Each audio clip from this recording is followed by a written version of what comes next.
बातें करते हम खेतों की और उसके रखवाली की। हम बीजों की बातें करते उत्तम जल संसाधन की। हम तकनीकी बातें करते फसलों के उत्पादन की। हर किसान का सपना सच हो जीवन सुखद बनाने को। गाँव-गाँव के हर आंगन का प्यारा सा ये दर्शन। कृषि दर्शन, कृषि दर्शन, कृषि दर्शन, कृषि दर्शन, कृषि दर्शन, कृषि दर्शन, कृषि दर्शन, कृषि दर्शन। किसान भाई बहन मन नमस्कार, जोहार। कृषि दर्शन कार्यक्रम में रौरमन के बहुत बहुत स्वागत है। स्वागत तो हमेशा रहेला और स्वागत बनल रही। काले कि रौर और हमरे मन के जो है मेल एकदम बना के चले के है। खेती बाड़ी से संबंधित हर चीज़ बताना है, समझना है ने। तो किसान भाई बहन मन जानकारी लेकर आगे चलू। हमने देखा थी कृषि समाचार।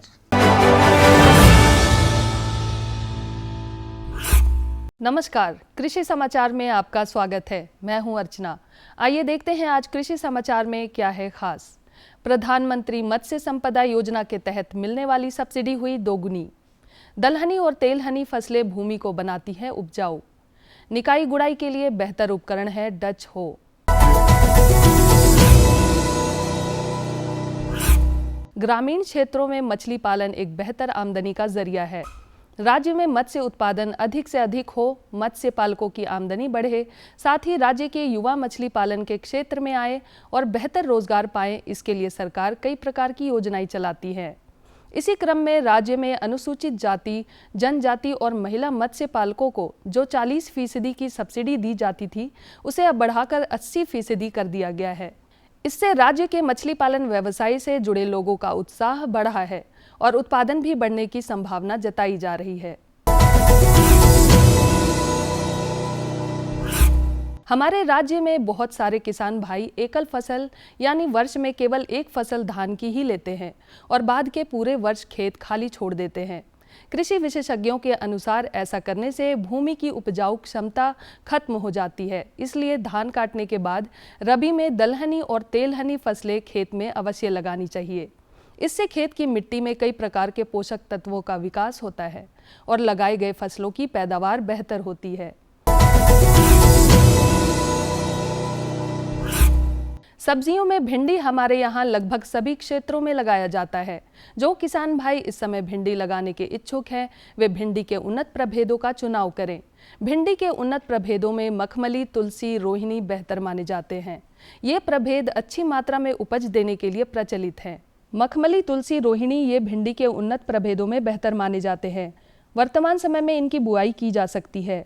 1 हेक्टेयर भूमि में 8 से 10 किलोग्राम की दर से बीजों की बुआई कर और उचित कृषि कार्यों को करके 150 से 200 क्विंटल तक भिंडी की उपज पाई जा सकती है। कद्दू, करेला, झींगी जैसी लत्तेदार सब्जियों की बेहतर पैदावार के लिए फसल को सड़न गलन की समस्या से बचाना चाहिए। इसके लिए लत्तर को झाड़ पर या मचान बनाकर उस पर चढ़ाना चाहिए ताकि आने वाले फलों का संपर्क मिट्टी से ना रहे। साथ ही फूल आने के समय बोरॉन दवा का छिड़काव करना बेहतर होता है, जिससे फलन सही तरीके से हो। निकाई गुड़ाई के काम को बेहतर तरीके से करने के लिए किसान डच हो का इस्तेमाल कर सकते हैं। इस कृषि उपकरण से खेत में निकाई गुड़ाई करने के साथ साथ नाली और मेड़ भी बनाया जा सकता है। ये है डच हो। निकाई गुड़ाई के काम के लिए निर्मित इस उपकरण से खेत में नाली और मेड़ भी बनाया जा सकता है। डच हो द्वारा एक दिन में लगभग 15 डिसमिल खेत में लगे फसलों की निकाई की जा सकती है। इस उपयोगी उपकरण को बिरसा कृषि विश्वविद्यालय के अभियंत्रण विभाग से प्राप्त किया जा सकता है। और अब मंडी भाव में अनाजों के वर्तमान भाव जानने के लिए चलते हैं हमारे सहयोगी के पास। धन्यवाद अर्चना। जोहार दर्शकों, आज मंडी भाव की जानकारी देने के लिए हम आ पहुंचे हैं पंडरा बाजार समिति। दर्शकों, आज हम सबसे पहले लेने जा रहे हैं चावल को। चावल में लखी भोग, जिसका औसतन दर है 4,680 रुपये प्रति क्विंटल। दूसरे में हम लेंगे आटा को, जिसका औसतन दर है 3,100 रुपये प्रति क्विंटल। तीसरे में आते हैं दाल की ओर, जिसमें अरहर दाल का औसतन दर है 15,500 रुपये प्रति क्विंटल। फिर सरसों तेल की बात की जाए, जिसमें हम लेने जा रहे हैं हाथी को, जिसका औसतन दर है 12,300 रुपये। फिर आते हैं कुछ मीठे की तरफ, जिसमें हम लेने जा रहे हैं गुड़ को, जिसका औसतन दर है 4,200 रुपये। और आखिरी में नमक को ले रहे हैं, जिसका औसतन दर है 2,360 रुपये। कृषि समाचार में आज इतना ही। किसान भाइयों से निवेदन है कि कोरोना गाइडलाइन का अभी भी पालन करें, मास्क लगाएं, भीड़ भाड़ से बचें, संक्रमण से बचते हुए कृषि कार्य करें और टीका नहीं लिया तो अवश्य लगवाएं। अगले अंक में फिर मुलाकात होगी कुछ ताज़ा तरीन खबरों के साथ। तब तक के लिए दीजिए इजाज़त। नमस्कार, जोहार। किसान भाई बहन मन, कृषि समाचार में रौरे मन तकनीक कर बारे में, उपकरण कर बारे में, मौसम कर हाल कर बारे में और कृषि संबंधी नवा जानकारी मिलक। एखन बेरा हो जाए एक छोटा सा विराम के। हम विराम के बाद घोरी के आवा थी और रौरे मन की जानकारी देवा थी।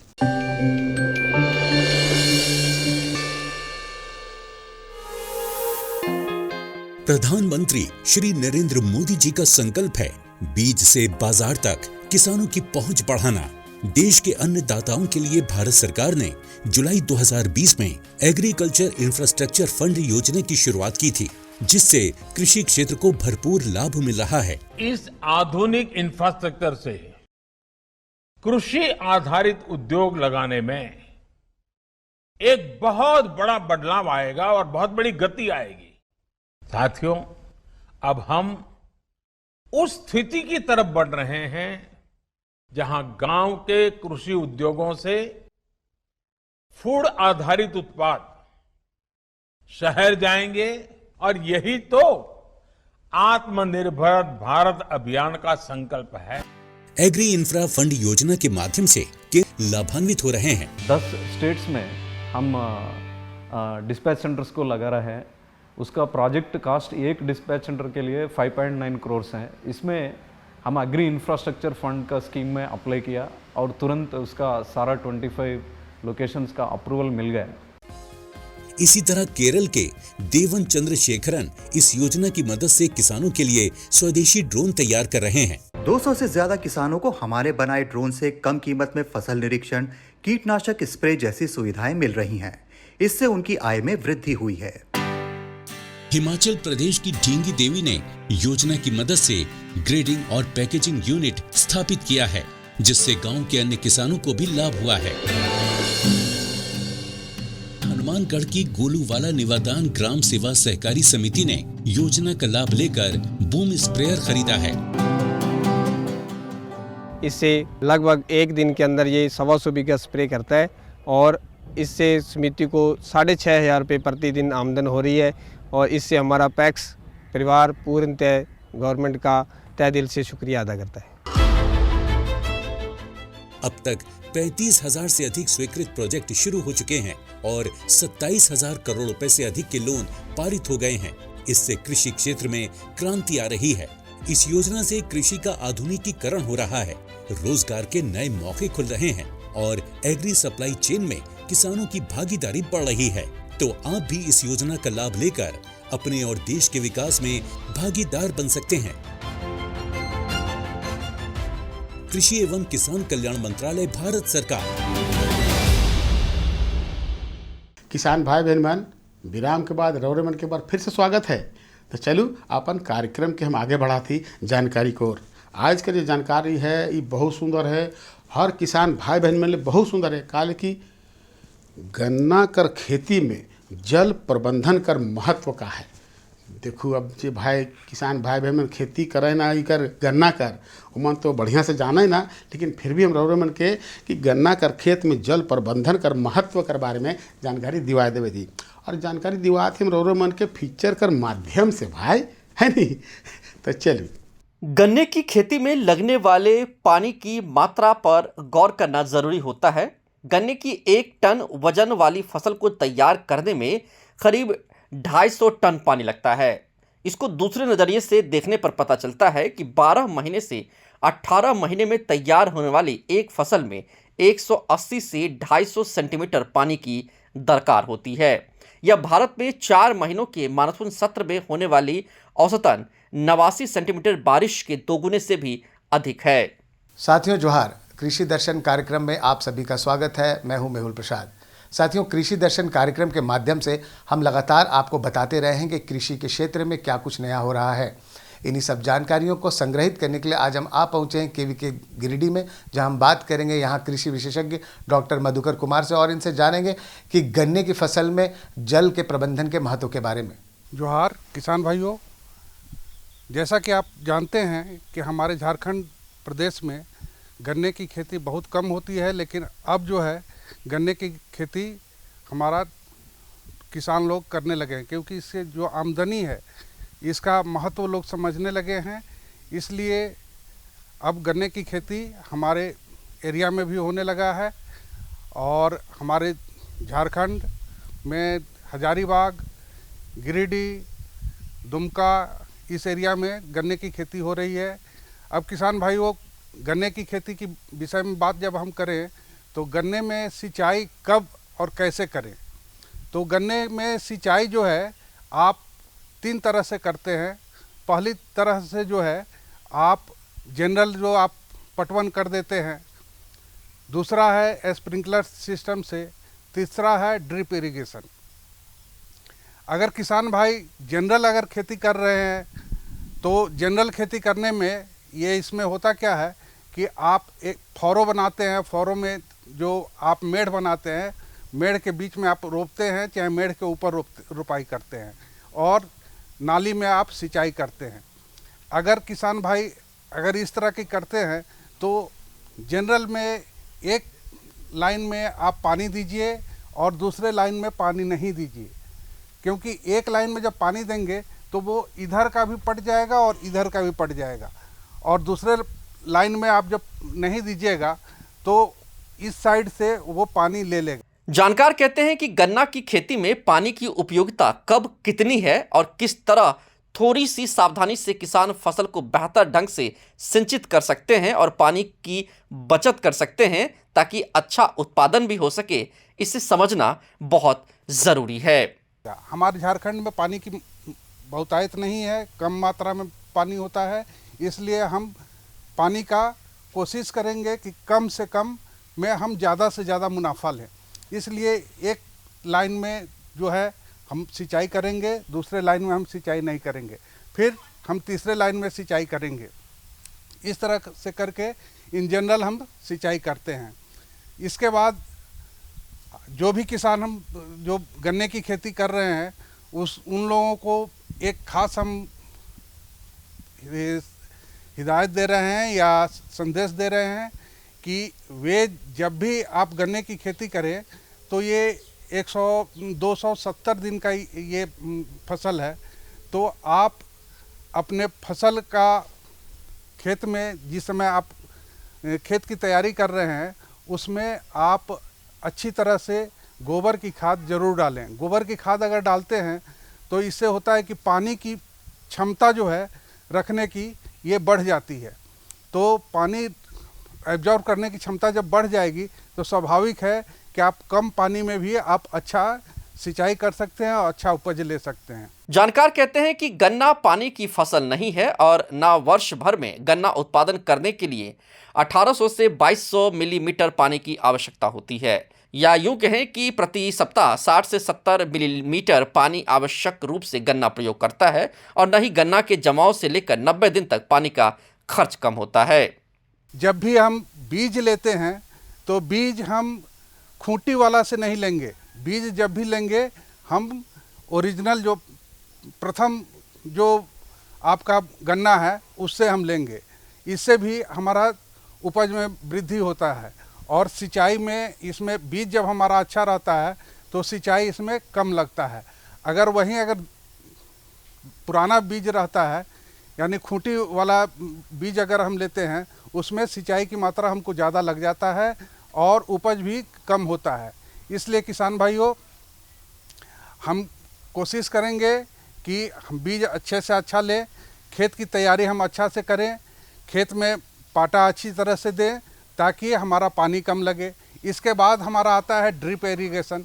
ड्रिप इरिगेशन आप जान रहे हैं किसान भाइयों कि हम ड्रिप इरिगेशन करते हैं तो इसमें हम बूंद बूंद टपक विधि से हम कम मात्रा में हम अच्छी तरह से सिंचाई कर लेते हैं और इसमें प्रथम तो एक सिंचाई हो जाता है, दूसरा हम खाद की मात्रा जब भी हम देते हैं तो खाद की मात्रा भी हम टपक विधि के द्वारा हम दे देते हैं, जिससे हमारा खाद का जो देने में जो हमारा मजदूरी लगता है, जो समय लगता है, वो बचता है और हमारा कम पानी में ही हमारा जो गन्ना है, गन्ने में हमारा जो खाद है वो सही मात्रा में जाता है और उपज जो है अच्छा होता है।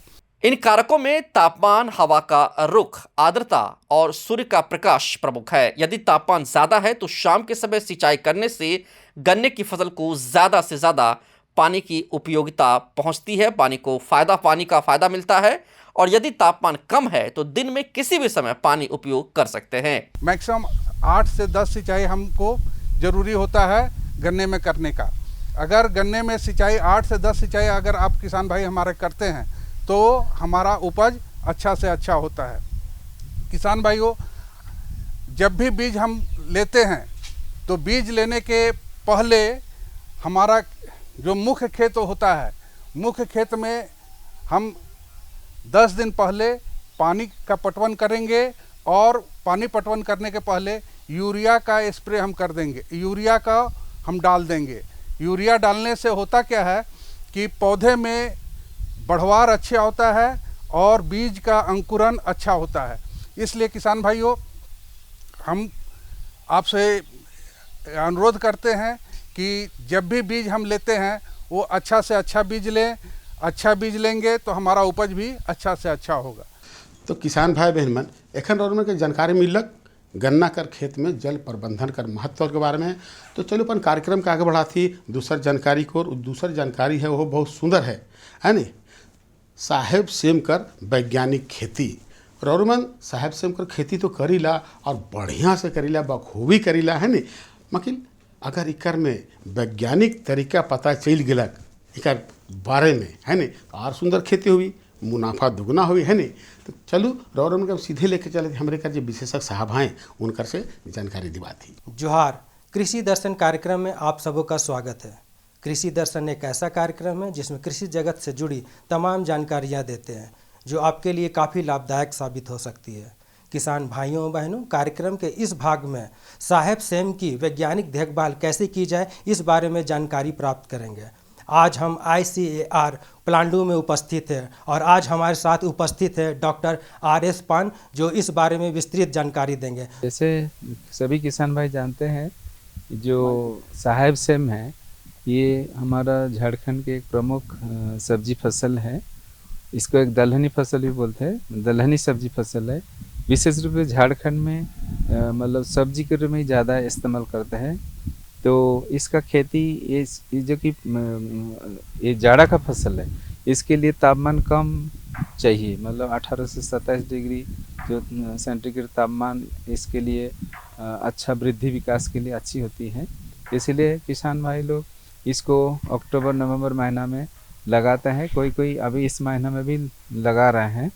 तो यहाँ अच्छा खेती के लिए जो ज़मीन का हम तैयारी करते 3-4 बार अच्छा तरह से जुताई करके उसमें हम खाद उर्वरक का प्रयोग करते हैं। तो खाद उर्वरक प्रयोग करने के लिए जैसे साड़ी हुई गोबर की खाद जो है करीब 200 से 250 क्विंटल प्रति हेक्टेयर के दर से प्रयोग करते हैं। इसके अलावा 60 kilogram urea, 315 kilogram single super phosphate और 85 किलोग्राम म्यूरेट ऑफ पोटाश प्रति हेक्टेयर के दर से हम प्रयोग करते हैं। तो बुआई के लिए हम कैरियर बनाते हैं और उसी में हम जैसे प्लॉट बना के तब हम बुआई करते हैं। जो मेड़ नाली का जो सिस्टम में हम लोग करते हैं, तो वो करीब हम जो बुआई जब करने जाते हैं तो 1.5 फीट में हम मेड़ बनाते हैं, उसी में हम किनारे किनारे बीज को बुआई करते हैं। और तो लाइन से लाइन की दूरी हो जाता है 1.5 फीट मतलब 45 सेंटीमीटर। और जो बीज का बुआई करते हैं तो बीज से बीज की दूरी करीब 6 इंच मतलब 15 सेंटीमीटर हम रखते हैं। और जब बुआई करते हैं 2 से 3 सेंटीमीटर गहराई पर हम बीज को बोते हैं। तो 1 हेक्टेयर खेती के लिए करीब 75 से 100 किलोग्राम बीज का आवश्यकता होती है। प्लांडू स्थित जो अनुसंधान केंद्र है, इसमें से हम लोग एक किस्म का विकास किए हैं जिसका नाम है स्वर्ण सफल। ये बहुत ही अच्छी किस्म है जो करीब करीब इसमें 90 दिन में इसमें फलियाँ तुड़ाई हरे फलियाँ तुड़ाई शुरू हो जाती है और इसका उपज क्षमता करीब 30 से 35 टन मतलब 300 से 350 क्विंटल प्रति हेक्टेयर के दर से है। अच्छी किस्म है। इसका बीज हमारे केंद्र पर उपलब्ध है। जो भी किसान भाई इसका खेती सफलतापूर्वक करना चाहते हैं तो हमारे केंद्र से बीज प्राप्त कर सकते हैं। और इसके अलावा भारतीय कृषि अनुसंधान संस्थान नई दिल्ली से भी एक किस्म का विकास हुआ था बहुत पहले, उसका नाम है पूसा सुमित। तो उसका खेती भी यहाँ पर अच्छा तरह से किया जा सकता है, जो हम लोग परीक्षण द्वारा देखे हैं। तो उसका बीज तो वहीं से प्राप्त करना होगा नई दिल्ली से, लेकिन जो हमारा किस्म है सरना सफल, तो इसका बीज हमारा केंद्र पर ही प्लांडू से ही आपको मिल जाएगा। तो जो भी इच्छुक है यहाँ आके बीज प्राप्त करके सफलतापूर्वक खेती कर सकते हैं। जो साहेब सेम का खेती जैसे मैं बोल रहा हूँ, ये जाड़ा में होता है। तो जाड़ा जो सूखा मौसम है तो अच्छी खेती के लिए सिंचाई देना आवश्यक है। तो जैसे हम बुआई करते हैं तो अच्छा अंकुरण के लिए नामी की ज़रूरत है। तो बुआई जैसे हम बीज बुआई किए तो हल्का सिंचाई कर देंगे जैसे अच्छा अंकुरण हो। उसके बाद जैसे ज़रूरत पड़ता है, ज़्यादा ठंडा होता है तो हफ्ता में 1 दिन पानी देने से भी चल जाएगा। तो हफ्ता में 1 से 2 बार आप सिंचाई करना आवश्यक है।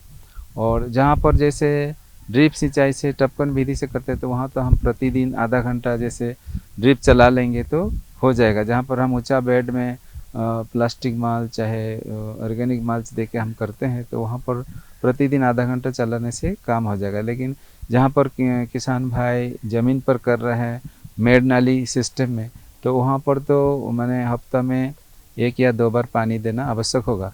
लेकिन ज़रूर किसान भाई ध्यान रखें, ये फूल जब आता है उस समय पानी अति आवश्यक है। और जब फलों में जो बीज दाना भरने लगता है तो उस समय भी पानी का आवश्यक, उस समय सिंचाई मतलब मिट्टी में नामी रहना अति आवश्यक है अच्छी उपज के लिए। तो ये चीज़ ज़रूर किसान भाई ध्यान रखें।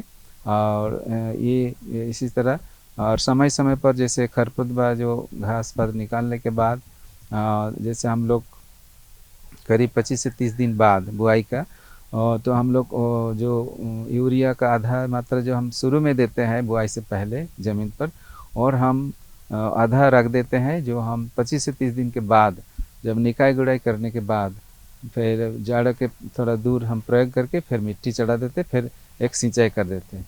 उससे पौधा का जो जाड़ का विकास है उसको पकड़ने के लिए अच्छा मिट्टी का एक सहारा मिल जाता है और उपज भी अच्छा होता है, वृद्धि विकास भी अच्छी होती है। झारखंड का मिट्टी अम्लीय है, इसीलिए कोई भी फसल में तो हमारा ये काम होगा जे मतलब चूना का प्रयोग अवश्य करें। जैसे मैंने पहले बताया जो गोबर की खाद 200 से 250 क्विंटल हम प्रयोग करते हैं 1 हेक्टेयर में, उसी तरह 60 kilogram urea, 315 kilogram single super phosphate और 85 किलो म्यूरेट ऑफ पोटास हम प्रयोग करते हैं। लेकिन ये जो 3 से 4 क्विंटल प्रति हेक्टेयर के दर से हम कृषि में प्रयोज्य चूना जो होता है पाउडर की तरह, जो सफ़ेद पाउडर की तरह मिलता है, वो हम बुआई से पहले हम प्रयोग कर सकते हैं।